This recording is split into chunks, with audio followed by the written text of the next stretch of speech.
මාස ගානක මේ දීමනා දුන්න ඔන්න ඔය වගේ කතා තමයි ඇවිල්ලා කියන්නේ. සම්පූර්ණයෙන්ම ජනතාව නොම ගෑවන කතා කියලා මේ ප්‍රශ්නේ සම්පූර්ණයෙන්ම යට ගන්නවා.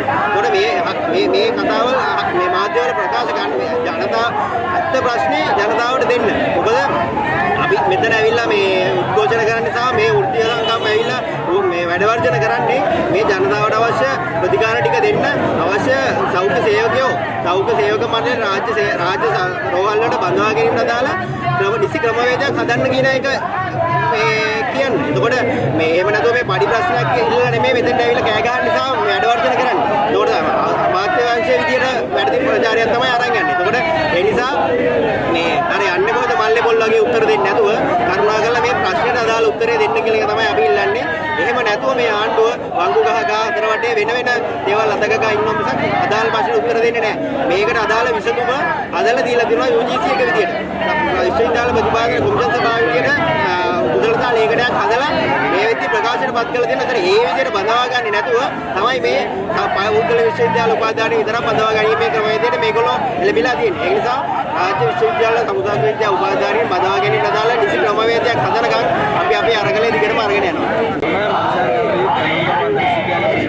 मैं थोड़ा बात कर रहा हूँ अपनी समाचार विरोधතාවයක් සංවිධානය කරනවා මේකට හේතු වන කාරණේ තමයි මේ වෙද්දී රටම දන්නවා සංසෞඛ්‍ය උපාධාරීන් බලවා ගැනීමේදී මේ ආණ්ඩුව අනුගමනය කරන ප්‍රතිපත්තිය නිසා අධ්‍යාපනයේ පෞද්ගලීකරණය දිරිමත් වෙමින් පෞද්ගලික උපාධි කඩවල සංසෞඛ්‍ය උපාධිධාරීන් රාජ්‍ය සේවය සඳහා ප්‍රමුඛතාවය ලබා දෙමින් බලව ගන්න තමයි දැන් මේ ආණ්ඩුව ඉදා පැහැදිලි උත්සාහ කරන්නේ. නිසා මේක මේ ආණ්ඩුවේ නිදහස් අධ්‍යාපනයේ ප්‍රතික්ෂේප කරන අධ්‍යාපනයේ පෞද්ගලීකරණය දිරිමත් කරන ප්‍රතිපත්තියක් කියලා අපි අඳුරගන්න කැමතියි. ඒ වගේම තමයි දැන් මේක ඇවිල්ලා සමසෞඛ්‍ය උපාධිධාරීන් බඳවා ගැනීමේදී විතරක් ඇතිවෙච්ච ගැටලුවක් නෙමෙයි. දැන් මේ මොහොතේ සමසෞඛ්‍ය උපාධිධාරීන් බඳවා ගැනීමේ මෙවැනි ගැටලුවක් ඇති වෙලා තියෙන ගමන් ඒකට විරුද්ධව සමාජ දවල් අරගලයක් යන මොහොතේ මේ වෙද්දී අධ්‍යාපන වේදී උපාධිධාරීන් බඳවා ගැනීමදී පෞද්ගලික උපාධි කඩවල මාස 6 අවුරුද්දක ඔන්ලයින් පාඨමාලා කරපයද ප්‍රමුඛතාවය දීලා තමයි මේ ආණ්ඩුව බඳවා ගන්න යන්නේ. අවුරුදු 4ක විශේෂ උපාධියක් රාජ්‍ය විශ්වවිද්‍යාලයක ගුණාත්මක භාවයෙන් යුක්ත උපාධියක් හදාගන්න. උපාධිධාරීන්ට රාජ්‍ය සේවය සඳහා ප්‍රවේශ අවස්ථා ලබා දෙනවා. ඒ නිසා දැන් මනාවට පැහැදිලි මේ ආණ්ඩුව අධ්‍යාපනයේ පෞද්ගලීකරණය කිරීමත් කරන ස්ථාවරයක තමයි පැහැදිලි වෙන්නේ. ඒ වගේම තමයි දැන් මේක දවස් කිහිපයකට කලින් එකපාර කඩිමුඩිය ආරක්ෂක නියෝජ්‍ය ඇමති ඇවිල්ලා පාර්ලිමේන්තුවේ ප්‍රකාශයක් කළා පොදලා වලින් සිවිල් ශිෂ්‍යයන්ට ඔය උපාධිය දෙන්නේ නැහැ කියලා. හැබැයි ඒකම සතියකට විතර පස්සේ නලින් දියගේ සෞඛ්‍ය අමාත්‍යවරයා ඇවිල්ලා කිව්වා අපි මේක తాවකාලික තීරණයක් විදිහට තමයි ගත්තේ.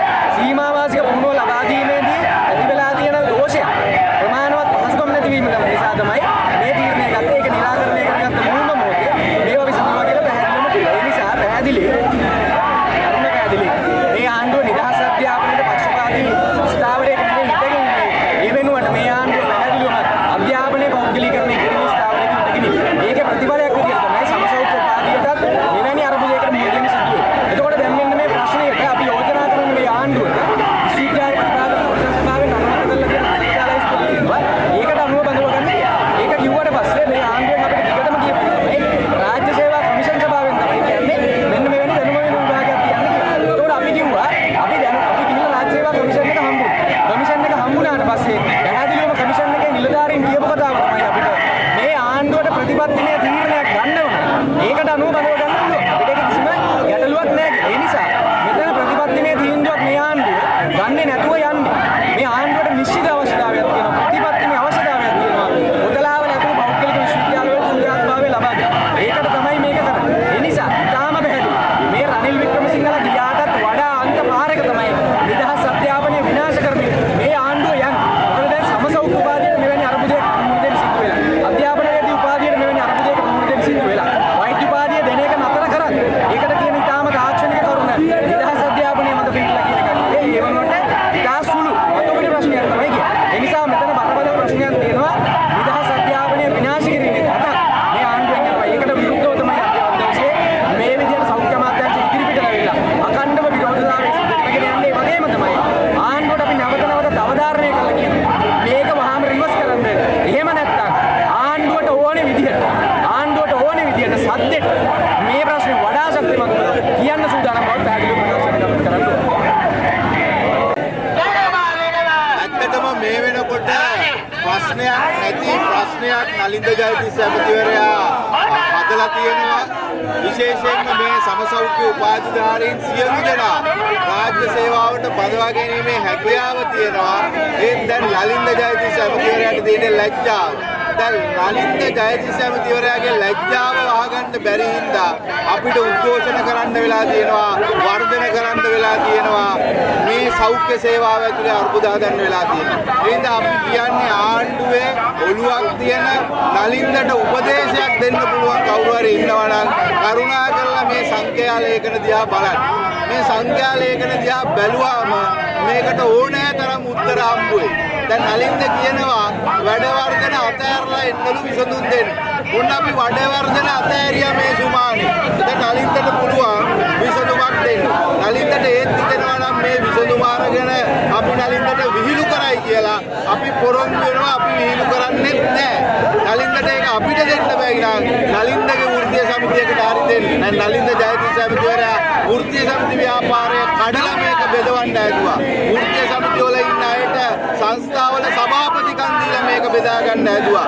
මේ එකකින්වත් මේ ප්‍රශ්නෙට උත්තර හම්බ වෙන්නේ නැහැ. මේ රටේ සමසෞඛ්‍ය උපාධිධාරීන්ව අතුගාලා දාන නලින්දගේ වෛද්‍ය මනස ගැන අපිට දැන් එළිදරව් වෙලා තියෙනවා. ඒ නිසා අපි කියන්නේ කොතලාවල ආරක්ෂක විශ්වවිද්‍යාලයේ සමසෞඛ්‍ය උපාධිධාරීන් විතරක් රාජ්‍ය සේවාවට බඳවා ගන්න නලින්දගේ කුමන්ත්‍රණය දැන් එළිදරව් වෙලා ඉවරයි. මේ ප්‍රශ්නයට ඕනෑ තරම් උත්තර තියෙනවා. අපි ඒවා සියල්ල දීලා තියෙනවා. ඕනෑ තරම් කාඩර් එක තියෙනවා. මේ සියලු සමසෞඛ්‍ය උපාධිධාරීන් බඳවා ගන්න. හැබැයි නලින්ද ජයතිස්ස කරපු වැරද්ද වහගන්න බැරුව දැන් දඟලනවා. ඒ නිසා අපි ආණ්ඩුවේ ජනාධිපතිවරයාගෙන් අගමැතිවරියගෙන් නලින්දට උපදෙස් දෙන්න පුළුවන්. කාට හරි ඔළුවක් තියෙන කෙනෙකුට කියන්නේ මේ ප්‍රශ්නේ විසඳන්න. මේ ප්‍රශ්නේ විසඳලා සෞඛ්‍ය සේවාව මේ අරුකුදෙන් ගලව ගන්න. ඒ වගේම දේශපාලන පක්ෂයක් විදියට මුදලට උපාධිය අරන් ආපු අයට ප්‍රමුඛතාවය දීලා නිදහස් අධ්‍යාපනය ලැබපු අයව ගෙදර තල්ලු කරපු මේ ආණ්ඩුවේ වරපතල කළු පැල්ලම වහගන්න කටයුතු කරන්න කියලා අපි ඉල්ලනවා.